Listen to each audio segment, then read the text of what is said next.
안녕, 새내기? 언니랑 밥 먹을까? 언니 돈 없으니까 새내기가 사는 걸로. 안 돼! 안녕하세요 여러분, 북튜버 김세랭입니다. 오늘은 다소 더럽게 시작해봤는데요. 그 이유는 요 댓글 때문이었습니다. 좀 읽어볼게요. 안녕하세요. 문창과 20학번 신입생입니다. 중략하고 시집을 읽고 감상문을 제출하는 과제를 받았습니다. 중략하고 어떻게 감상문을 작성해야 할지 모르겠어요. 우리 새애기 구독자님을 위해서 이 화석 언니가 이모 아니고 화석 언니가 시집 감상문을 쓰는 방법을 가르쳐 주도록 하겠습니다. 이 영상은 시집을 읽고 어떻게 기록해야 할지 모르는 사람들을 위해 아주 자세히 기초부터 말씀드리는 거니까요. 나가지 마시고 편안하게 봐주셨으면 좋겠습니다. 시에 관심 없어도 봐주세요. 시집 감상문 쓰는 법을 말씀드리기 전에 제가 하는 방법이 꼭 최고의 방법은 아니라는 걸 알아주셨으면 좋겠습니다. 어렵더라도 맨땅에 헤딩해서 해보는 게 제일 좋은 방법이긴 합니다. 성적도 맨땅에 헤딩이 되긴 하겠지만요. 이 새애기 댓글에서 주목해야 할 점은 과제가 시집 서평이 아니라 감상문이라는 것입니다. 교수님들은 알고 계신 겁니다. 시를 전혀 접하지 못한 학생도 있을 것이란 걸요. 교수님들은 기본적으로 새내기에게 커다란 기대를 하지 않습니다.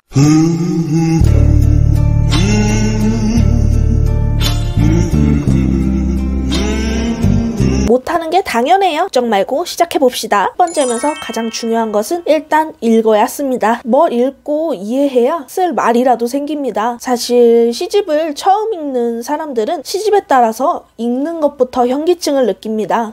현기증 나요. 시집을 조금이라도 쉽게 읽는 방법은 여기 아무튼 여기 위에 있는 영상을 한번 봐주시면 도움이 되실 겁니다. 감상문을 위한 독서라면 일단 읽으시면서 좋았던 시를 모두 표시해주세요. 예를 들기 위해 이렇게 가져온 이 시집도 이렇게 위에 표시가 돼 있죠. 최고로 좋았던 시들만 뽑아서 표시를 해놓은 겁니다. 좋았던 시를 뽑을 때는 논리적인 이유는 필요가 없습니다. 내가 좋아하는 단어가 많이 나온다 싶어도 표시해주세요. 도저히 모르겠다, 이건 노답이다, 억지로 쥐어짜서 탑3라도 뽑습니다.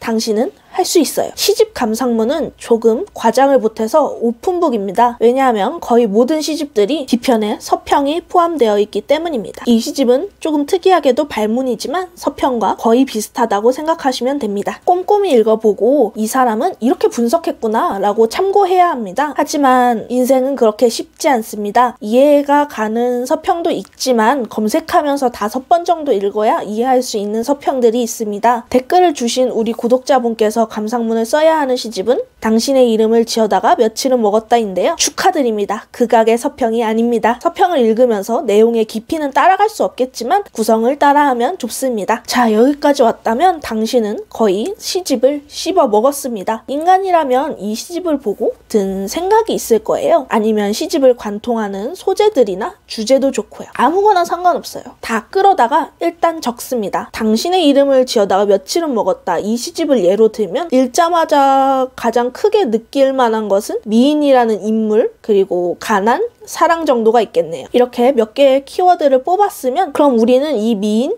가난, 사랑이라는 3개의 주제를 맨 위에 크게 적어놓고 이 3개의 주제를 기억하면서 아까 골라놓은 좋은 시들을 차례대로 해석합니다. 편의상 해석이라고 말했지만 한 구절 한 구절을 따라가면서 생각난 것을 솔직하게 적는 것만으로도 충분합니다. 예를 들어보자면 제가 당신의 이름을 지어다가 며칠은 먹었다 해서 환절기라는 시를 예로 들어볼게요. 환절기. 우리는 매번 끝을 보고서야 서로의 편을 들어주었고 끝물 과일들은 가난을 위로하는 법을 알고 있었다. 입술부터 팔꿈치까지 과즙을 뚝뚝 흘리며 물복숭아를 먹는 당신. 나는 그 축농 같은 장면을 넘기면서 우리가 같이 보낸 절기들을 줄줄 외워보았다. 네, 한 부분만 짧게 읽어봤는데요. 이 구절들을 보면서 편하게 생각난 것을 말해보자면 우리는 매번 끝을 보고서야 서로의 편을 들어주었고 이 구절은 연인들은 서로의 밑바닥을 보이면서 결국 사랑하는 존재들이다 라는 문장을 뽑을 수 있었고요. 끝물 과일들은 가난을 위로하는 법을 알고 있었다.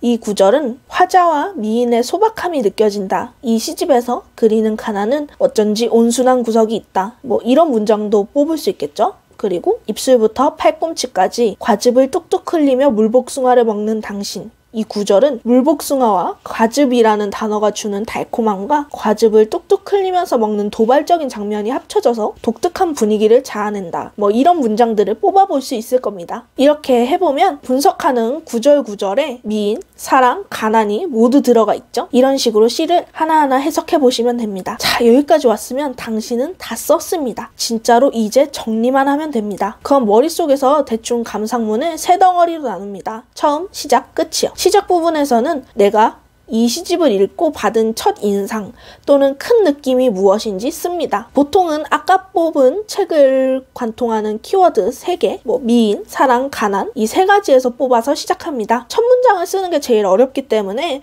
좀 부끄럽지만 제가 무려 18살 때 이 시집을 읽고 감상문을 적었던 걸 가져와 봤는데요. 저는 이렇게 시작을 했어요. 미인이라는 인물을 사랑하게 되는 시집이다. 모두의 누군가가 아닌 시인의 누군가를 말하는데 이토록 아름다울 수 있다는 게 신기하다 라고 썼었네요. 별로 어렵지 않죠? 그냥 편하게 시작하면 되는 거예요. 그럼 우리는 첫인상을 거칠게 적었으니 이제 본문으로 가서 분석했던 시들과 두서없이 적었던 문장들을 정리해서 적습니다. 보통 시 구절이나 전문을 먼저 쓰고 그 밑에 내가 해석한 문장들을 매끄럽게 줄글로 씁니다. 느낀 점을 아주 세세하게 적는 과정이면서도 내가 느낀 첫인상의 근거입니다. 이 근거를 잘 들어야 돼요, 항상. 그리고 마지막에는 내가 한 해석들로 인해서 나는 이 시집에 자주 나오는 미인이란 인물을 더없이 사랑스럽게 느꼈다든지 또는 이 시집에서 말하는 가난은 분노가 없어서 읽기 편했다든지 아니면 화자의 사랑은 조금 찌질하지만 그래서 더욱 현실적이고 미워할 수 없다든지 라고 적어주면